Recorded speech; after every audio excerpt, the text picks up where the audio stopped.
যুবকের সেজদা আল্লাহর আরশ কাঁপা ওঠে। নওজোয়ান সেজদা দিলে আল্লাহ আরশ আজিম থেকে বলে, যুবক তুই আমারে সেজদা দিলি, যা ওয়াদা দিলাম হাসরের ময়দান আমি তোরে আমার আরশের ছায়া দেব।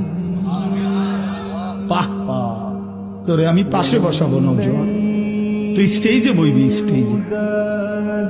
স্টেজে বসবি, বাকিরা তাকায় দেখবে, বাপরে আমগো এলাকার হেতে দি বাদশাহ। আল্লাহ তৌফিক দান করুন।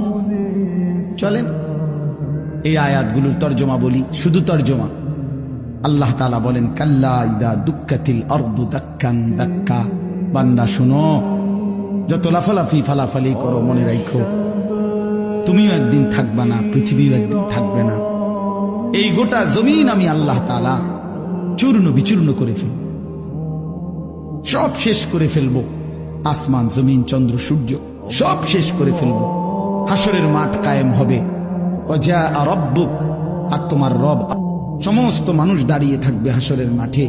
তোমার রব আল্লাহ হাসরের মাঠে আগমন করবেন। ওয়াল মালাকু সাফফান সাফফা, কোটি কোটি ফেরেশতা হাসরের ময়দানে সারিবদ্ধভাবে দাঁড়াবে।